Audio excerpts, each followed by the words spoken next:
টোনা, বাজারের ব্যাগ। যাও, তাড়াতাড়ি করে বাজার করে নিয়ে এসো তো। ঘরে যে কোনো দানা পানি নেই।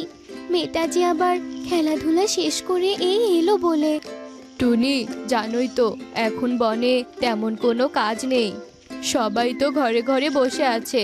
এখন তুমি বলো তো, হাতে কোনো কাজ না থাকলে আমি কিভাবে টাকা উপার্জন করে বাজার করে নিয়ে আসবো? টোনা, এইভাবে কি সংসার চলে বলো তো? দুদিন থেকে তো তুমি আর আমি না খেয়ে আছি। আর মেয়েটাকে তো আমি সুখী দিদির বাড়ি থেকে খাবার ধার করে নিয়ে এসে খাওয়াচ্ছি। সেই ধারগুলো তো পরিশোধ করতে হবে নাকি? আর পাখিদের বাসায় কাজ করতে চাইলে তো তুমি সেটাও আমাকে করতে দাও না। না না টুনি, আমাদের যতই কষ্ট হোক না কেন, তবুও তুমি পাখিদের বাড়িতে কাজ করবে না। এতে আমার যা সম্মান আছে তাও আর থাকবে না। হ্যাঁ, তুমি থাকো তোমার সম্মান নিয়ে। শুনেছিলাম তোমার বাপ দাদারাও নাকি জমিদার ছিলেন। অনেক ধন দৌলতের মালিক তারা। কিন্তু এখন দেখো, ধন দৌলতের দও নেই, শুধু ওই বাসাটা ছাড়া। টুনি আর টোনা যখন কথা বলছিল তখনই সেখানে ছোট্ট টুনটুন চলে আসে। মা, বাবা, তোমরা একসাথে আছো, ভালোই হয়েছে। জানো মা বাবা, কাকুলি মাসি না কুকুর জন্য কি সুন্দর একটা নেকলেস এনেছে। আমার না ওই নেকলেসটা অনেক পছন্দ হয়েছে। তোমরা কি আমাকে অমন একটা নেকলেস কিনে দেবে?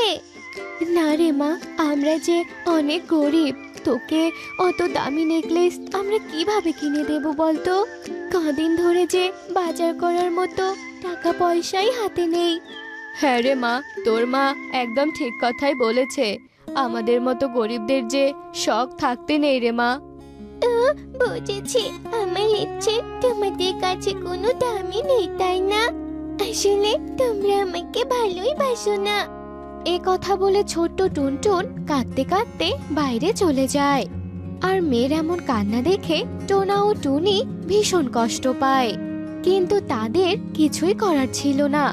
এভাবেই টুনটুন তাদের কাছে কিছু না কিছু বায়না করেই বসতো, আর না এনে দিলে কান্নাকাটি করতো। বাবা, বাবা, আমাদের বনে কুয়োর কাছে যে আম গাছটা আছে না, সেখানে অনেক বড় বড় মিষ্টি মিষ্টি আম ধরেছে। তুমি কি আমাকে আম এনে খাওয়াবে বাবা? খাওয়াতেই হবে কিন্তু। আর আমি এক্ষুনি এক্ষুনি খাবো। আমার যে আম খেতে খুব ভালো লাগে। যাও বাবা, আমাকে সেখান থেকে আম নিয়ে এসে দাও। ও বাবা, দাও না ওই গাছের আম এনে। মেয়ের এমন আবদার শুনে টোনা রাজি হয়। তখন টুনি বলে, না না টোনা, তুমি যেও না। ওই গাছটা যে অনেক বড়, আমার ভীষণ ভয় করছে টোনা। আহ টুনি, তুমি এত ভেবো না তো। আমার মেয়ে আম খেতে চেয়েছে, তাও আবার ওই আম আমাদের বাগানে আছে। আর সেটা আমি আমার মেয়েকে খাওয়াবো না, তা কি করে হয় বলো তো? এমনিতেই মেয়েটাকে তো ভালো মন্দ খাওয়াতে পারি না। এসব কথা বলে টোনা টুনির কোনো কথা না শুনেই কুয়োর পাশের আম গাছটায় আম পাড়তে যায়। আর ওই অত বড় গাছের আম পাড়তে গিয়ে টোনা ধপাস করে সেই কুয়োতে পড়ে যায়। আর এ খবর জানতে পেরে টুনি আর টুনটুন সেখানে আসে। হে উপরওয়ালা, এখন আমি কি করব?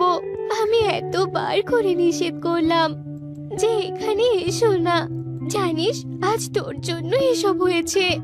মায়ের মুখে এমন কথা শুনে টুনটুন ভীষণ কষ্ট পায় আর অনেক কান্নাকাটি করে সেখান থেকে বাড়িতে চলে আসে। অন্যদিকে টোনা কুয়োতে পড়ার সাথে সাথে এক অন্য জগতে চলে যায়। আর সেখানে এগোতেই টোনা দেখতে পায় তার সামনে তিনটে ফলের বাড়ি। একটি আমের, একটি কাঁঠালের আর অন্যটি লিচু বাড়ি। আর ওই তিনটি বাড়িতেই ছিল সোনা, রূপো আর হিরে, যা দেখে টোনা একেবারে চমকে যায়।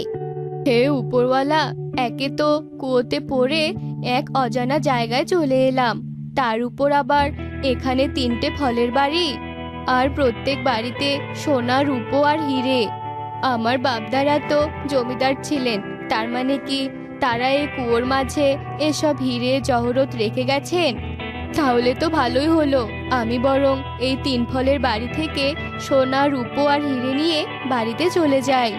তবে আমাকে কিছুতেই লোভ করা যাবে না।